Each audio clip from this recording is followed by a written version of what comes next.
Well, Congresswoman Alexandria Ocasio-Cortez says tonight that freshman female lawmakers of color are being targeted. Is she right? Let's turn to Halie Soifer, who is the executive director of the Jewish Democratic Council of America, and Stephen Fiske, the chairman of the Florida Congressional Committee. PAC, welcome to you both.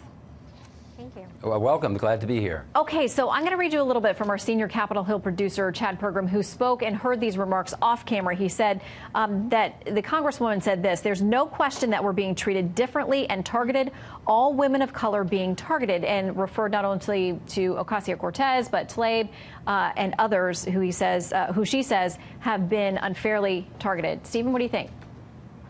I think these congresswomen, the new freshmen, are not showing the decorum and the professionalism of the office that they've been elected to. And I don't believe their constituents elected them to act and speak the way they've been speaking. Okay, there were even Democrats who were concerned about how this all rolled out, the addition of some things, the fact that Congresswoman Omar's name was not included. I want to play something from Florida Democrat. This is Congressman Ted Deutsch. He is Jewish himself. Here's what he had to say. Why are we unable to singularly condemn anti-Semitism? Why can't we call out anti-Semitism and show that we've learned the lessons of history? This shouldn't be so hard. Halie, why was it?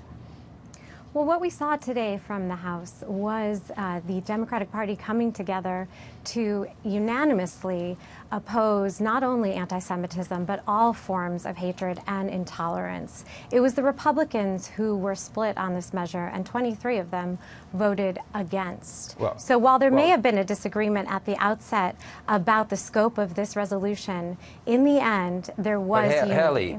Yeah, and just let me, yes, there were 23 Republicans who voted no. Most of them issued statements saying it was a sham. They thought it was watered down. Yeah. They were not supporting anything negative, but they were against supporting something they thought was essentially not really addressing the root of the problem. The condemnation of anti-Semitism was Shannon. in no way watered down. It was as strong as it was at the beginning of the week, and it wasn't watered down. Okay, Stephen, adding the additional things, does that change the nature of this resolution?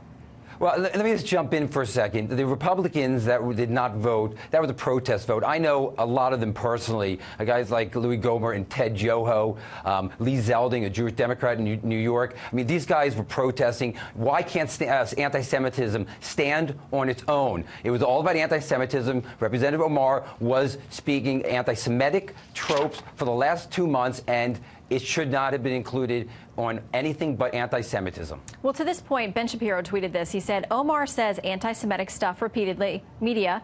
Omar makes controversial comments about Israel. Democrats water down resolution to avoid condemning Omar. Media. Democrats vote to condemn hate. A few GOP vote against sham resolution and protest. Media. Republicans are anti-Semitic. Halie, is it a fair accusation to make?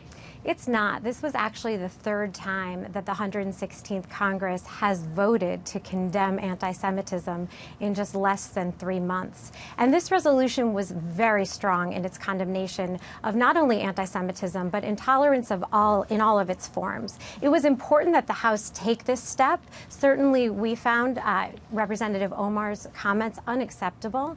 And this resolution defined anti-Semitism not only to include the form of white supremacy that the House originally voted on to condemn. But don't you think she sounds like the protocol of the elders of Zion? Let Halie finish her sentence. Sorry, I apologize. But also, it included generalizations about Jews and negative stereotypes, the kind that we saw Representative Omar use in the past. So this condemnation was very strong, and it was not watered down by including a condemnation of other forms of hate and intolerance. All right. Well, a lot of people making note and asking why they have to have a third vote on this in just a couple of months. Stephen, very quickly, why did it take 7 pages to say hate is hate? It sounds like the protocols of the elders of Zion, and Nancy Pelosi needs to make a decision.